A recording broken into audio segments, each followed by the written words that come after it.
Este é um trabalho voluntário, sem fins lucrativos, que oferece livros gravados em MP3 para aqueles que não têm condições de ler livros impressos. Para ouvir este e outros livros gratuitamente na íntegra, acesse nosso canal e leia as instruções na aba Sobre. Este livro foi gravado para o uso exclusivo da pessoa com deficiência visual, não podendo ser comercializado de acordo com a Lei nº 9.610, de 19 de fevereiro de 1998. Assim, a essência monádica ou cósmica, se nos permitirmos tal termo, no mineral, vegetal e animal, embora mesma em toda a série de ciclos, desde o elemental mais inferior até o reino dévico, só difere na escala de progressão. Seria muito enganoso imaginar uma mônada como uma entidade separada trilhando seu lento caminho através dos reinos inferiores e depois de incalculáveis séries de transformações, florescer como um ser humano. Em suma, que a mônada de um Humboldt foi a mônada de um átomo de silício.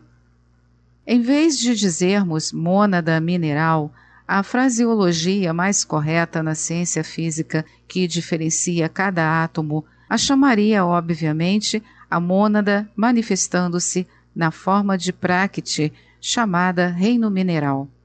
O átomo, como representado na hipótese científica comum, não é uma partícula de algo, animada por algo psíquico, destinada depois de éons a florescer como um homem.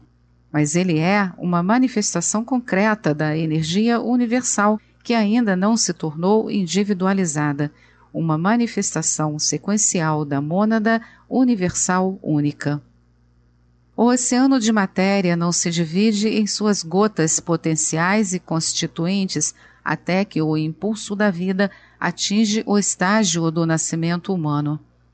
A tendência em direção à segregação em mônadas individuais é gradual, e nos animais superiores quase chega no ponto.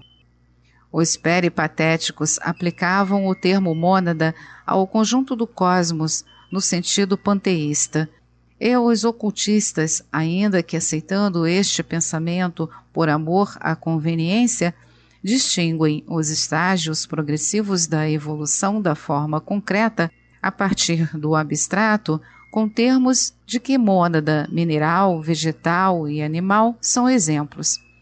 O termo meramente significa que a maré da evolução espiritual está passando por aquele arco de seu ciclo. A essência monádica começa imperfeitamente a se diferenciar em direção à consciência individual no reino vegetal. Como as mônadas não são coisas compósitas, como corretamente definiu Leibniz, é a essência espiritual que as vivifica em seus graus de diferenciação, o que propriamente constitui a mônada, não a agregação atômica, que é só o veículo e a substância através dos quais se agitam os graus inferiores e superiores de inteligência. O estudante que ler e ponderar esta passagem a custo de um pequeno esforço presente poupará a si mesmo muita confusão em dias futuros. Primeiro, que perceba claramente que a mônada, a essência espiritual, a qual somente o termo mônada deveria ser aplicado com precisão estrita, é uma só em todo o universo, que Atma Buddhi não é seu, nem meu, nem propriedade de ninguém em particular, mas sim é a essência espiritual energizante em tudo.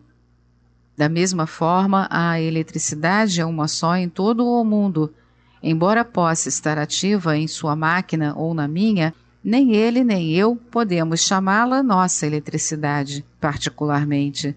Mas, e aqui surge confusão, quando Atman Buddhi energiza-se num homem, em quem Manas está ativo como uma força individualizante, fala-se a miúde como se a agregação atômica fosse uma mônada separada, e então temos mônadas no plural, como na passagem acima.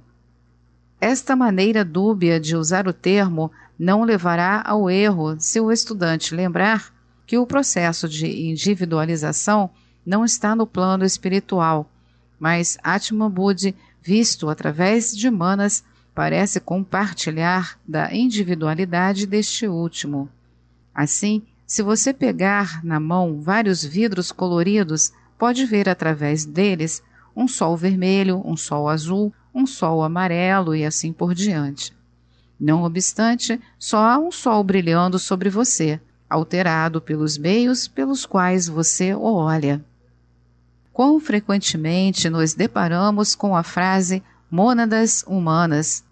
Deveria ser a mônada se manifestando no reino humano. Mas esta precisão, algo pedante, provavelmente só confundiria um maior número de pessoas. E a frase popular mais imprecisa não confundirá se o princípio de unidade no plano espiritual for compreendido, não mais do que nos confundimos ao falar do nascer do sol, pois o sol não nasce. A mônada espiritual é única, universal, ilimitada e inteira, cujos raios, não obstante, formam o que, em nossa ignorância, chamamos as mônadas individuais dos homens. Muito bela e poeticamente esta unidade descrita em um dos catecismos ocultos, onde o guru questiona o discípulo. Levanta tua cabeça, ó Alano, vês uma ou incontáveis luzes acima de ti, incandescentes no escuro céu da meia-noite. Percebo só uma chama, ó Gurudeva. Vejo incontáveis centelhas não separadas ardendo nela. Dissestes bem, e agora olha em torno e dentro de ti mesmo. Aquela luz que brilha dentro de ti, tu a percebes diferente de alguma forma da luz que brilha em teus semelhantes? De modo algum ela é diferente, embora o prisioneiro seja mantido em amarras pelo karma e embora suas vestes exteriores iludam o ignorante para que diga tua alma é minha alma. Não deve haver agora nenhuma dificuldade séria em compreender os estágios da evolução humana. A mônada, que tem percorrido seu caminho, como vimos, chega no ponto em que a forma humana pode ser manifesta na Terra. Um corpo etérico e sua contraparte física então são desenvolvidos. Prana se especializa a partir do grande oceano da vida e Kama é desenvolvido, todos estes princípios, o quaternário inferior, sendo vigiados pela mônada, energizados por ela, impelidos por ela, forçados para a frente por ela, em direção ao contínuo aperfeiçoamento da forma e da capacidade para manifestar as energias superiores na natureza. Este foi o homem animal ou físico que evolui através de 2 raças e meia, mas a mônada e o quaternário inferior não poderiam entrar em relação suficientemente estreita entre si. Ainda faltava um elo. O dragão dual, a mônada, não tem domínio sobre a mera forma. É como a brisa que não encontra árvore ou ramagem para recebê-la e abrigá-la. Ela não pode afetar a forma quando não existe agente de transmissão e a forma não a conhece. Então, no ponto médio recém-alcançado, isto é, da terceira raça, os Manasaputra inferiores passaram a habitar as moradias assim preparadas para eles e a formar a ponte entre o homem animal e o espírito, entre o quaternário evoluído e o vigilante Atman Buddhi, para iniciar o longo ciclo de reencarnação que deve culminar no homem perfeito. O influxo monádico ou a evolução da mônada do animal até o reino humano continuou durante a terceira raça até a metade da quarta, continuamente a população recebendo assim novos recrutas, continuando deste modo o nascimento de almas durante a segunda metade da terceira raça e a primeira metade da quarta. Depois disso, do ponto de inflexão do ciclo de evolução, mais nenhuma mônada pode entrar no reino humano. A porta se fecha para este ciclo. Desde então, a reencarnação tem sido o método de evolução. Esta reencarnação individual do pensador imortal em conjunção com Atma Buddhi, substituindo a habitação coletiva de Atman Buddhi nas formas inferiores de matéria. De acordo com os ensinamentos teosóficos, a humanidade agora atingiu a quinta raça e estamos já na quinta sub-raça, tendo diante de si a humanidade deste globo no presente estágio de complementação da quinta raça e o surgimento, maturidade e queda da sexta e sétima raças. Mas durante todas as eras necessárias para esta evolução, não há aumento no número total de egos reencarnantes. Só um pequeno número deles estão encarnados sobre o globo em qualquer tempo dado, de modo que a população pode aumentar e diminuir dentro de limites muito amplos.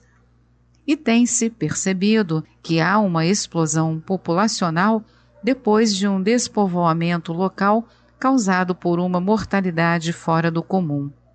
Há espaço de sobra para todas estas flutuações, tendo-se em vista a diferença entre o número total de egos reencarnantes e o número de fato encarnado em um dado período. Esta é mais uma edição do canal Livros Falados Voz Humana. Que o bem, o bom e o belo se multipliquem em benefício das criaturas.